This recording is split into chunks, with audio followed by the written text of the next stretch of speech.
Buenas noches, estimados estudiantes. Siguiendo con las teorías, el día de hoy vamos a repasar lo que son las fracturas de astrágalo, calcáneo y al final un poco de lo que es las fracturas del quinto metatarsiano.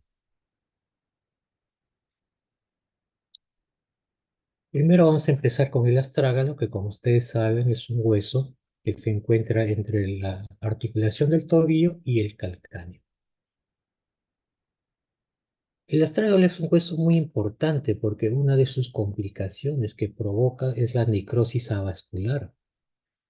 Entonces tenemos que decir que el astrágalo, debido a su peculiar anatomía junto a su característico aporte vascular, hace que su fractura se convierta en una lesión temida por las complicaciones o secuelas que puede originar, especialmente la necrosis avascular. Estas fracturas constituyen menos del 1% de todas las fracturas, pero cuando nos referimos al tarso, esta zona del tarso, en ese caso, ocupa el segundo lugar luego de la fractura del calcáneo.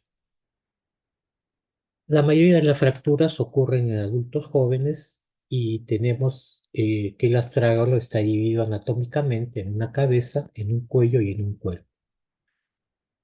La mayor cantidad de fracturas ocurren en el cuello, 50%, en el cuerpo 40% y en la cabeza un 10%. Como sabemos, el astrágalo se va a articular con la tibia y el peroné para formar la articulación del tobillo, pero también se articula con el calcáneo y con el escafoides. Esa articulación con estos cuatro huesos hace que el astrágalo tenga 7 caries articulares. Uno para la plataforma tibial, dos para los malleolos, uno a cada lado, uno para el escafoides y tres para el calcáneo. 3 caries articulares para el calcáneo. Y como ustedes se dan cuenta, presenta 7 caries articulares. Es decir, casi las 3/5 partes del hueso están cubiertas por cartílago. Y eso que trae como consecuencia de que hemos dicho que las fracturas articulares, una de sus complicaciones son los problemas degenerativos, la artrosis. Entonces, este es un hueso que por la cantidad de cartílago que tiene, al presentar fracturas a este nivel, puede provocar en el futuro problemas degenerativos. Por otro lado, al estar rodeado tapizado por cantidad de cartílagos, nosotros sabemos que a nivel del cartílago no se insertan ni músculos ni tendones.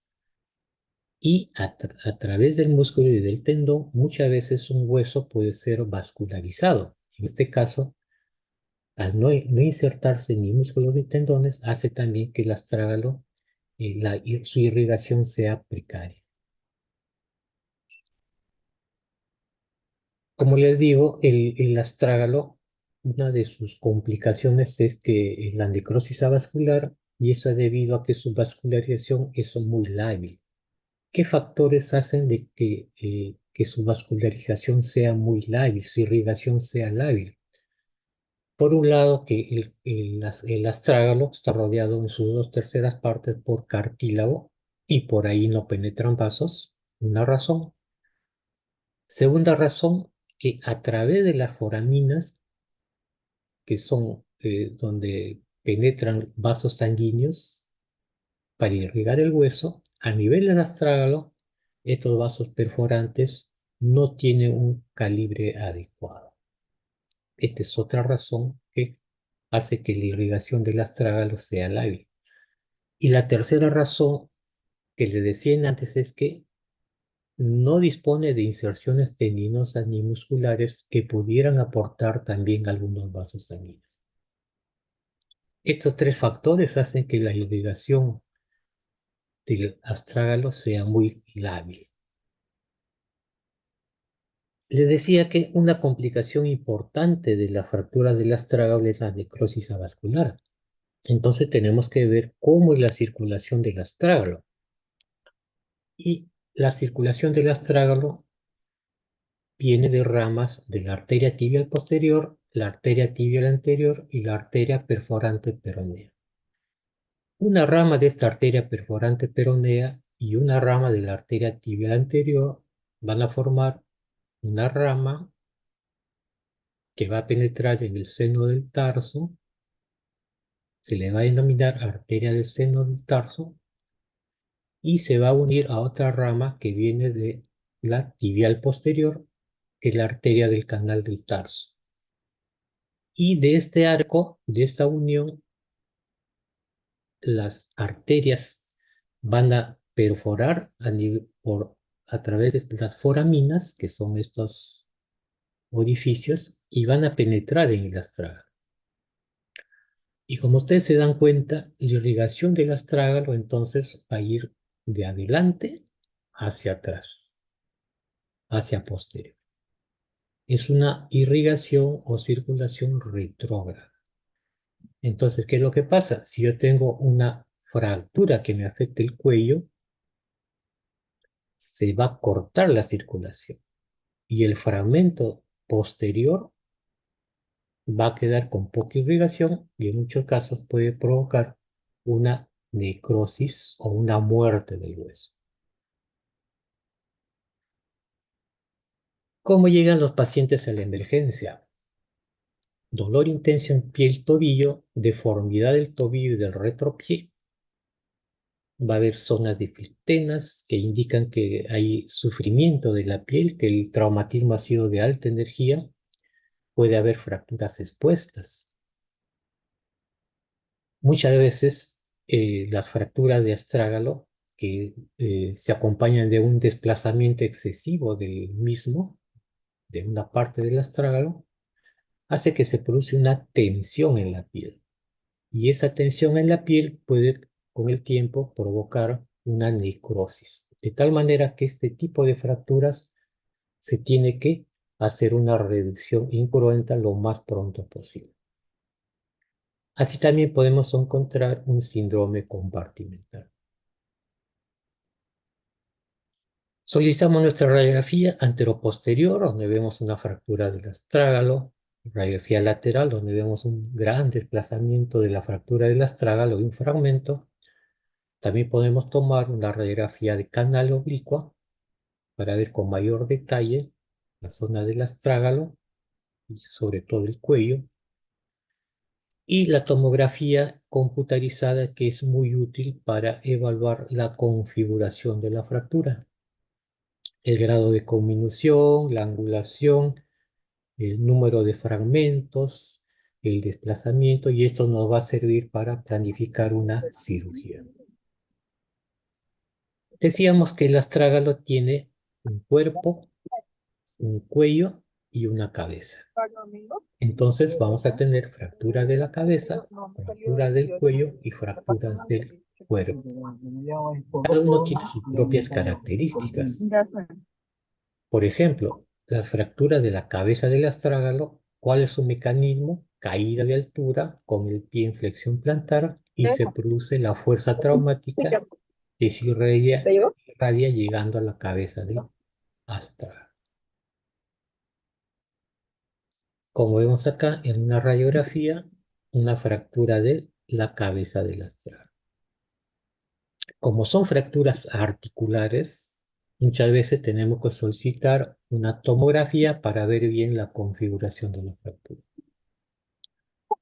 Hemos dicho siempre que las fracturas articulares, cuando hacemos un tratamiento, debe ser lo más anatómicamente posible. Las fracturas que no tienen desplazamiento pueden ser tratadas con un aparato de yeso, es decir, en forma incruenta. En cambio, las fracturas que están desplazadas, como vemos acá, tienen que ser tratadas con un implante con osteosíntesis mediante reducción abierta para poder reconstruir la carie articular. En el tratamiento conservador, aproximadamente usamos una bota de yeso durante 6 semanas y luego de la consolidación pasamos a un proceso de terapia física. La fractura del cuello del astrágalo, ¿cuál es el mecanismo? Generalmente la precipitación y la colisión de vehículos estando el pie del conductor en el pedal. En esas circunstancias se va a producir un traumatismo violento que va a provocar la dorsiflexión del pie y en esa circunstancia el cuello del astrágalo va a friccionar con el plafón tibial y lo va a fracturar. Se ve mayormente en varones jóvenes, tiene lesiones asociadas porque son traumatismos de alta energía, muchas veces se acompaña de fractura de malleolos en un 44%, también se puede acompañar de fractura de calcáneo y fracturas del metatarso. Y en un 13% podemos encontrar fracturas expuestas. En la fractura del cuello del astrágalo utilizamos la clasificación de Hawkins, que tiene como criterios el compromiso del aporte vascular y la pérdida de relación con las articulaciones circundantes. Si nosotros vemos acá el astrágalo, vamos a ver que a nivel superior está articulado con la tibia, es decir, con el tobillo, en la parte inferior con el calcáneo y hacia la parte anterior con el escafoides. De tal manera que estas tres articulaciones van a intervenir en los diferentes tipos en la clasificación de Hawkins. Entonces, el tipo 1 es una fractura vertical del cuello del astrágalo donde no hay desplazamiento.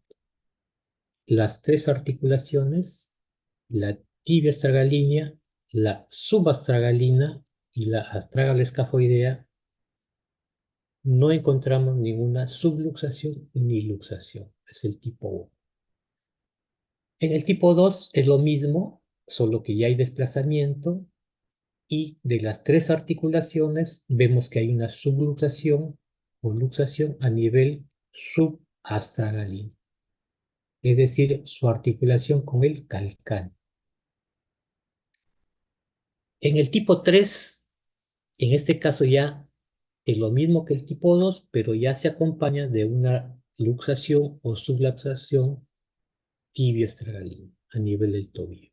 Está luxado acá, está luxado acá. Dos articulaciones luxadas. Y el tipo 4 se acompaña aparte con la luxación o subluxación a nivel del escafoides. Las tres articulaciones están luxadas o subluxadas. A mayor desplazamiento, mayor necrosis del astrágalo. De tal manera que en el tipo 1, la necrosis que vamos a encontrar va a ser de 0 al 13%, es menor. En el tipo 2, del 20 al 50%. En el tipo 3, casi de un 83 al 100%. Y en el tipo 4, un 100% de riesgo de necrosis avascular. El tipo 1, le decía que son fracturas no desplazadas. Al no ser desplazadas, se puede hacer un tratamiento conservador, pero se tiene que estar seguro de que no hay desplazamiento y muchas veces para asegurarnos podemos tomar una tomografía espiral multicorte para estar seguro de que no hay un desplazamiento. En pacientes que son activos, pacientes que son deportistas, en algunos casos se prefiere hacer osteosíntesis con tornillos. Y como le decía, se puede tratar mediante inmovilización con un aparato de yeso por 6 a 8 semanas, no permitiendo la carga de la extremidad. Tenemos el tipo 2, el tipo 3 y el tipo 4. En estos casos se hace un manejo inmediato, de emergencia. Cuando hay un desplazamiento importante, se tiene que hacer la reducción para evitar necrosis de la piel o lesiones vasculonerviosas. En las fracturas expuestas, se tiene que hacer las limpiezas quirúrgicas, antibiótico-terapia. Cuando el astrágalo está obstruido, es decir, fuera del astrágalo, tenemos que hacer limpieza con irrigación con solución salina y luego reducirlo y estabilizarlo con clavos o con un fijador externo. Como ven siempre, en el tratamiento de emergencia es útil un fijador externo como control de daño como tratamiento primario. Y luego esperamos ya la cirugía definitiva. Y en la cirugía definitiva ya tenemos que hacer los abordajes muchas veces para poder evaluar bien el astrágalo. Se tiene que hacer doble abordaje muchas veces. Muchas veces en el malleolo tibial se tiene que hacer una osteotomía. Al hacer osteotomía del malleolo tibial podemos ya evaluar bien el astrágalo y luego se hace la fijación con osteosíntesis. ¿Cuáles son nuestros objetivos de esta reducción abierta? Restaurar la anatomía del astrágalo, alinear el cuello del astrágalo, preservar de esa manera el suministro de sangre y permitir un rango de movimiento temprano. Y hay diferentes opciones de fijación que se van principalmente con tornillos o muchas veces se puede adicionar unas placas pequeñas. Acá tenemos, por ejemplo, una fractura de astrágalo con una luxación a nivel subastragalino. Se hace la reducción, se coloca tornillos, una buena reducción, se corrige la luxación. Acá tenemos otra fractura de astrágalo con aparente luxación o subluxación a nivel subastragalino. También se hace la reducción, es una buena reducción y se coloca tornillos. La articulación subastragalina está ahora congruente. Acá tenemos otra fractura de astrágalo, donde podemos observar también que hay una luxación a nivel de la articulación subastragalina y a nivel del tobillo. Reducido y probablemente se ha hecho también hay una fractura del malleolo tibial y por esta fractura se puede ver mucho mejor el astrágalo y poder hacer la reducción. Se hace la osteosíntesis del malleolo tibial y osteosíntesis del astrágalo y donde aparte de los tornillos se ha usado una mini placa. Una buena reducción, las articulaciones están congruentes. Y acá vemos otra fractura del astrágalo que ha sido tratado también con osteosíntesis. Aparenta una luxación a nivel de la articulación tibio-astragalina, también subastragalina y también a nivel de la astragaloescafoidea. Y luego de la reducción, las articulaciones ya están congruentes, una buena reducción. Y también se había acompañado con fractura del malleolo tibial. El cuerpo del astrágalo es diferente, porque el cuerpo del astrágalo tiene varias partes. Acá tenemos el cuerpo del astrágalo, tenemos tubérculos, tubérculo posterior, tubérculo o faceta lateral, de tal manera que hay varias partes del astrágalo en el cuerpo que se pueden fracturar.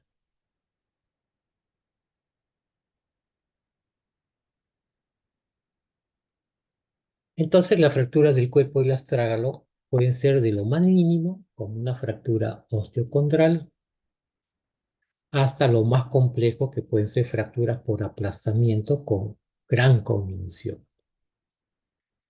El mecanismo más frecuente es caída de altura, es decir, precipitación, donde se va a producir una compresión del astrágalo, una compresión axial entre la articulación del tobillo, es decir, la tibia con el calcáneo, y ahí va a ser atriccionado el astrágalo. La incidencia de necrosis avascular cuando es fractura del cuerpo, cuando no hay desplazamiento, solo es de un 25%, y cuando hay mucho desplazamiento, gran conminución, puede llegar a un 50%. Es decir, hay menos porcentaje de necrosis avascular que en la fractura del cuello del astral. Frecuentemente esta fractura del cuerpo se asocia a fracturas malleolares. Entonces decíamos que va de lo más mínimo, como estas fracturas osteocondrales, a lo más complejo, como estas fracturas por estallido. Y también tenemos fracturas que afectan solo los tubérculos. Tubérculo posterior, el tubérculo o faceta lateral. Esta fractura de la faceta lateral es comúnmente denominada fractura del esquiador. Estas fracturas, cuando no hay desplazamiento, se tratan conservadoramente como una bota de yeso, y cuando están muy desplazadas se hace un tratamiento ya con osteosíntesis con tornillos.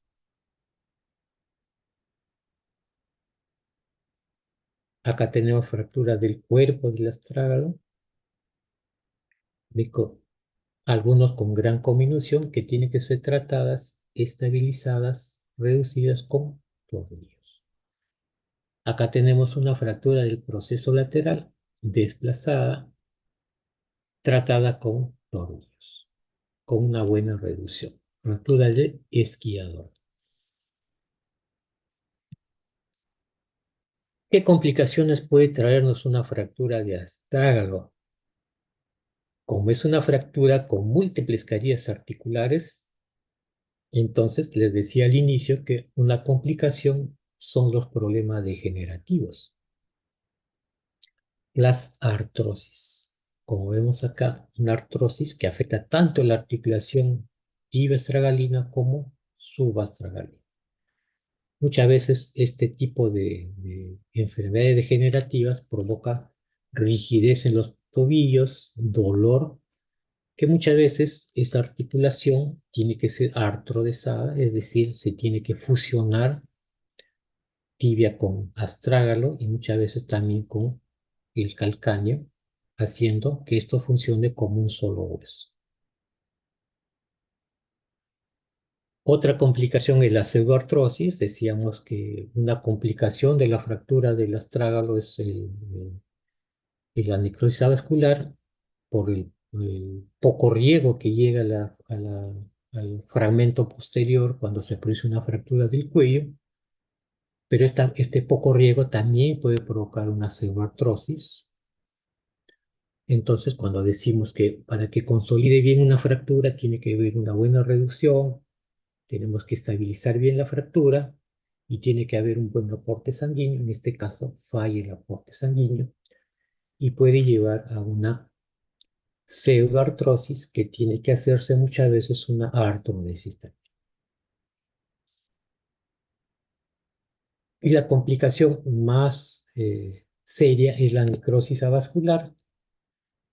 Y cuando nosotros tenemos una fractura del cuello, muchas veces estos pacientes tenemos que observarlos en el tiempo. El astrágalo pasa por una etapa de vulnerabilidad.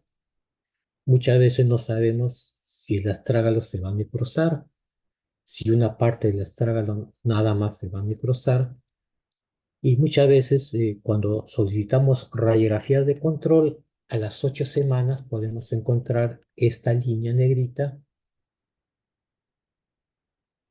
inmediatamente por debajo del cartílago. Esta línea radiolúcida se le denomina signo de Hawkins. ¿Qué es lo que indica este signo de Hawkins? Que el astrágalo se está revascularizando y hay menos riesgo de una necrosis avascular. Y muchas veces el astrágalo, como le digo, puede provocar necrosis de una parte del astrágalo, y muchas veces nuestro objetivo tiene que ser que ese astrágalo no se colapse totalmente. En las resonancias podemos ver zonas de necrosis avascular y a veces de necrosis total del astrágalo. Y muchas veces cuando se necrosa una parte del astrágalo, la parte posterior, nos queda un fragmento que es la cabeza y parte del cuello, que está viable, y podemos hacer lo que es una artrodesis de Blair, que significa bajar una tabla de la cortical de la tibia, y esto se incrusta en la parte de la cabeza del astrágalo, se coloca injerto, se coloca implantes con clavos y tornillos, esperando que todo esto consolide como una sola masa para evitar que el paciente presente limitación funcional al caminar y dolor. Acá vemos, por ejemplo, un colapso del astrágalo y muchas veces se tiene que también utilizar las prótesis de astrágalo, conjuntamente con una prótesis a nivel del tobillo.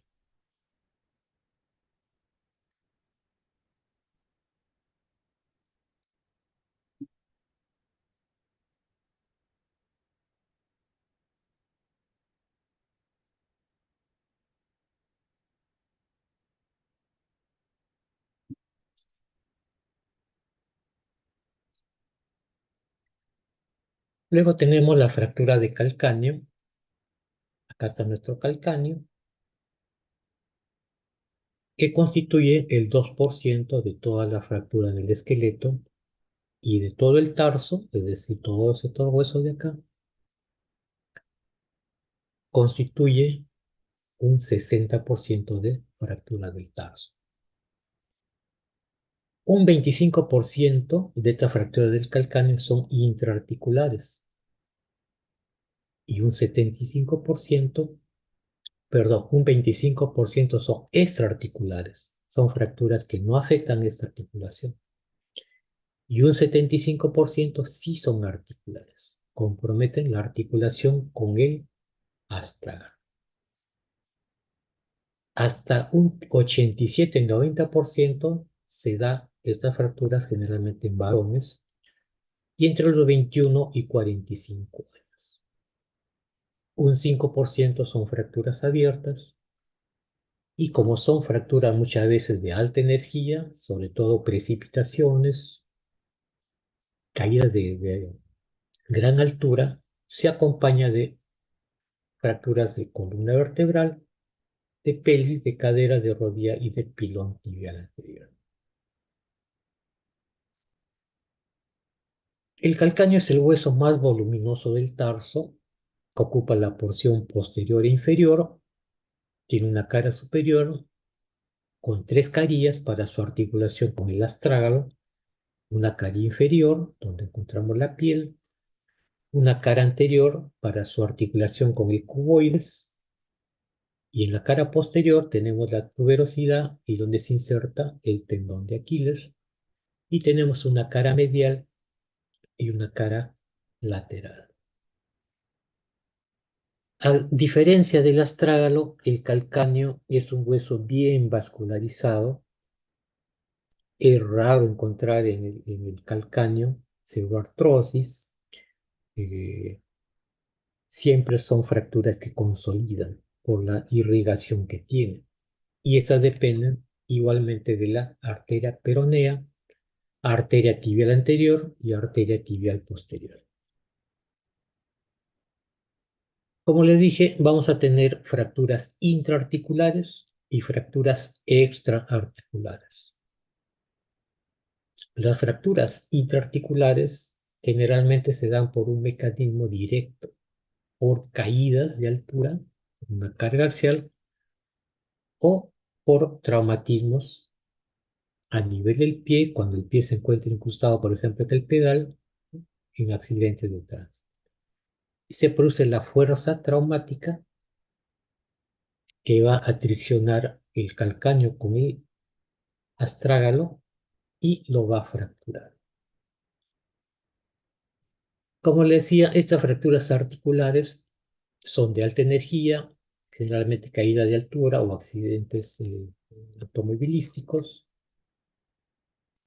Se va a provocar una depresión del calcáneo, que luego lo vamos a ver, Y las fracturas extraarticulares son generalmente por tracción, o sea, es un mecanismo indirecto, generalmente por torsión, y se produce una abulsión de la tuberosidad del calcáneo. La tracción del tendón de Aquiles que abulsiona un fragmento del calcáneo. Son fracturas, como ustedes ven, extraarticulares. Los pacientes van a presentar dolor, impotencia funcional, no van a poder deambular, va a haber un ensanchamiento del talón, como ven ustedes, a comparación del talón normal. Estas fracturas muchas veces son de alta energía, de tal manera que va a haber sufrimiento de piel que se va a traducir en presencia de flictenas, va a haber flebosis. Muchas veces podemos encontrar un síndrome compartimental. Y un dato característico es que se va a producir una equimosis a los pocos días que se va a presentar en la planta del pie, que se le denomina equimosis o signo de Mondor. Y algunos dicen que es un signo característico de la fractura de calcáneo. Solicitamos nuestras radiografías, una radiografía antero-posterior del pie para ver, ahí se ve bien lo que es la articulación del calcáneo con el cuboides. Una proyección axial de esta manera para ver el desplazamiento, el ensanchamiento del calcáneo cuando se fractura. Y una radiografía que nos va a ayudar mucho es la radiografía de tobillo, pero en lateral. Cuando vemos una radiografía en lateral, nosotros podemos trazar un ángulo denominado ángulo de Böhler, que se traza dos líneas. La primera que se tiene como punto de referencia el punto más alto de la tuberosidad, el punto más alto a nivel de la faceta posterior, se traza una línea y otra línea que va en el punto más alto del proceso anterior. Igualmente se toma como referencia el punto más alto de la faceta posterior y se traza otra línea. Y vamos a encontrar que la intersección va a provocar un ángulo que se denomina ángulo de Böhler, que mide de 20 a 40 grados. Y cuando se produce una fractura articular, se deprime toda esta parte articular del calcáneo, se aplana y de tal manera que cuando nosotros eh, trazamos nuestras líneas, el ángulo va a estar muy disminuido, inclusive puede llegar a cero o negativo. Como vemos acá, acá tenemos un buen ángulo de Böhler, 20 a 40 grados, y acá cuando trazamos las líneas vemos que totalmente, casi está en cero el ángulo de Böhler, que nos indica que hay una fractura articular por depresión. Hay otra línea que es la línea de Guisan, pero generalmente esta no se utiliza ya mucho. Y solicitamos nuestra tomografía para mejor evaluación de esta fractura de calcáneo y vamos a tener eh, un corte que es coronal, que es muy importante este corte, que nos va a servir posteriormente cuando hagamos la clasificación de Sanders. Acá en este corte coronal vemos el malleolo tibial, la tibia, el plafón de la tibia, el astrágalo y el calcáneo. Y esta es la articulación subastragalina del astrágalo con el calcáneo. Esto nos va a servir mucho para la clasificación que vamos a hacer. También va a haber un corte sagital, que vemos el calcáneo en forma lateral, como veíamos en antes el ángulo de Böhler, y un corte axial o transversal que lo vemos de arriba hacia abajo. Decíamos que tenemos la clasificación, ¿no?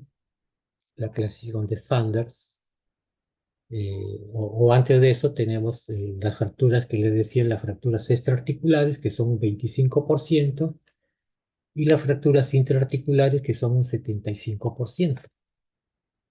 Acá, como ustedes ven, son fracturas alejadas de la articulación subastragal. No afectan la articulación subastragalina. Puede ser fracturas de la tuberosidad, fracturas por avulsión, fracturas de este fragmento que se llama sustentáculo tali, pero que no afectan la articulación. En cambio, las fracturas intraarticulares son mucho mayor, 75%, porque el mecanismo más frecuente son las caídas de altura. Allí sí, por la caída, se va a afectar esta articulación subastragal.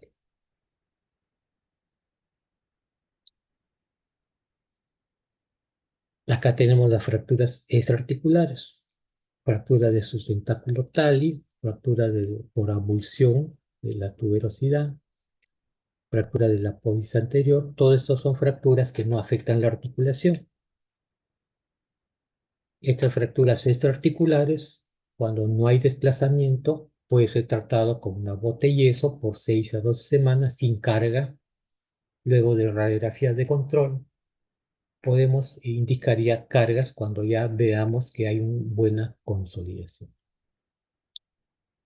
Y las que son desplazadas como estas, ya un tratamiento quirúrgico mediante generalmente con torno.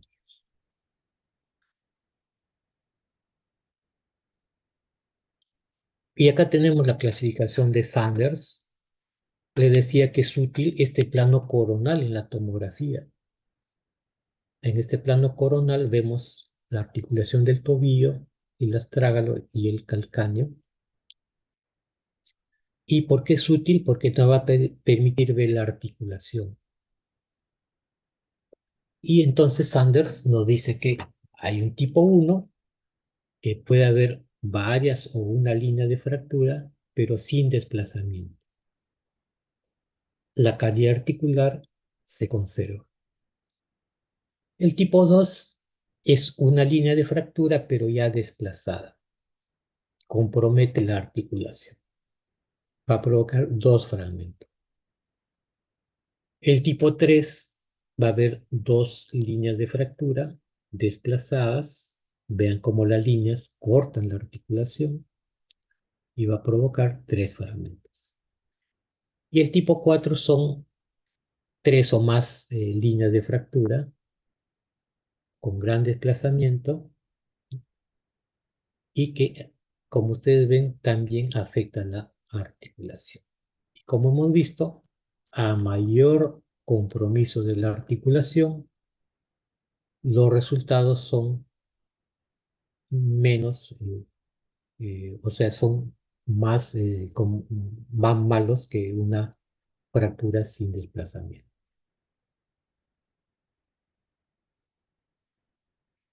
Entonces, esta tomografía nos va a servir también para plantear el tratamiento, al igual que los platillos tibiales. Estas fracturas que tienen compromiso articular, muchas veces estas depresiones, tenemos que tener como objetivo reconstituir la carie articular. Es decir, la carie articular que está deprimida, tenemos que mediante una ventana en el hueso, tenemos que irla levantando para que alcance su posición original, como vemos acá. Colocamos clavos de Kirner para estabilizarlo provisionalmente. Muchas veces colocamos injerto y luego que lo hemos estabilizado, vemos que la carie articular está bien o es aceptable, como colocamos ya las placas con diferentes tornillos para anclar la mayor cantidad de fragmentos que tenemos. Y siempre tenemos que tener en cuenta que nuestro ángulo de Böhler se reconstituya.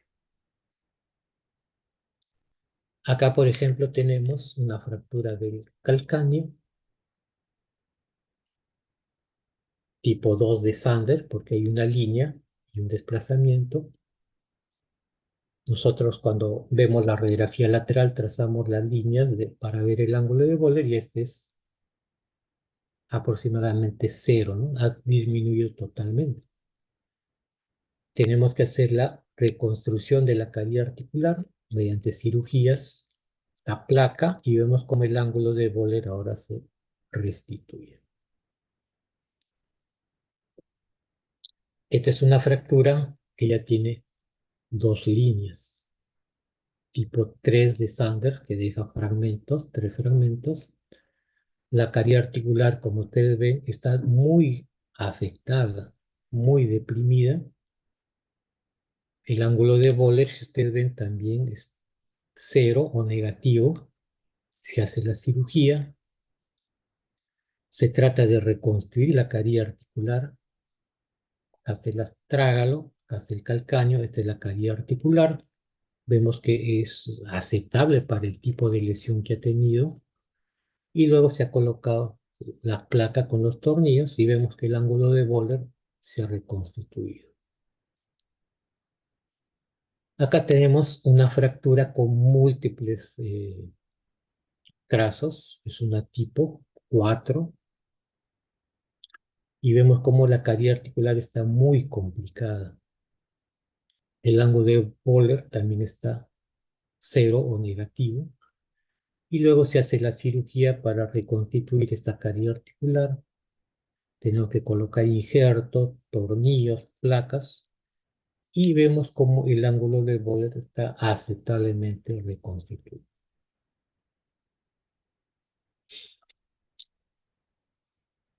Son fracturas, como le digo, que tiene buena vascularización. El calcáneo siempre consolida, pero muchas veces, cuando no son bien tratadas, puede consolidar, ¿no?, viciosamente. Ya tenemos el calcáneo, se ha ido al bar, como vemos acá, y también esto se denota en la pisada del paciente. Y se tiene que hacer osteotomías para corregir eso. También una complicación es la consolidación defectuosa y problemas degenerativos, como vemos acá, que muchas veces se tiene que realizar una artrodesis, es decir, la fusión, la unión del astrágalo con el calcáneo.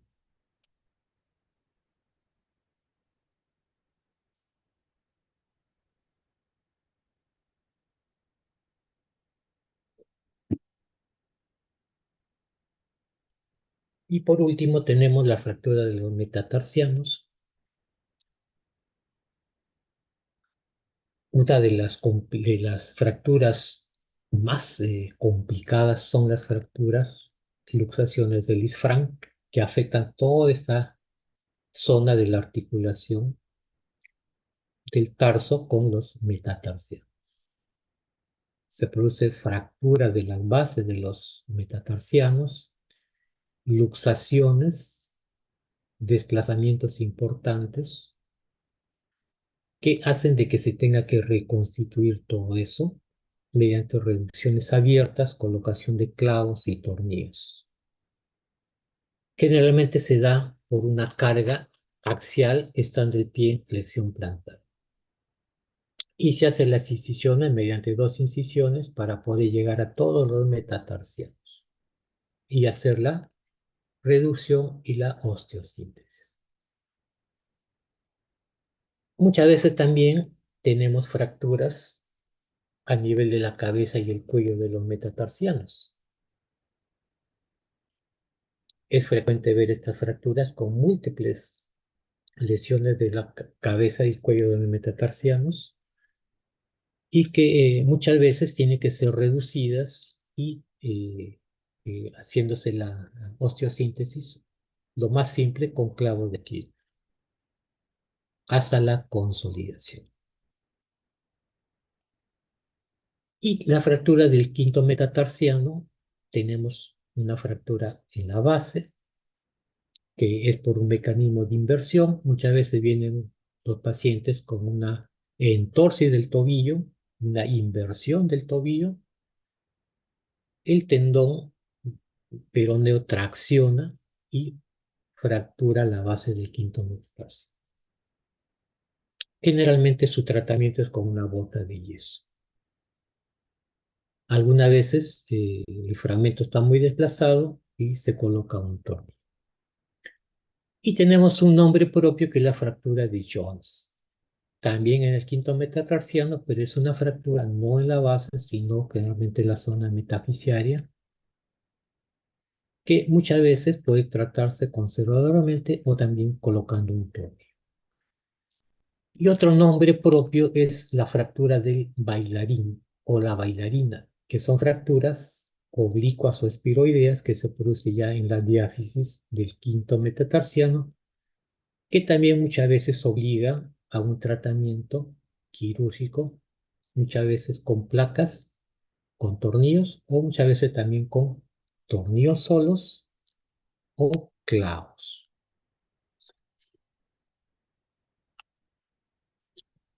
Bueno, esta es la teoría que les había preparado para el día de hoy. No sé si tuvieran alguna pregunta.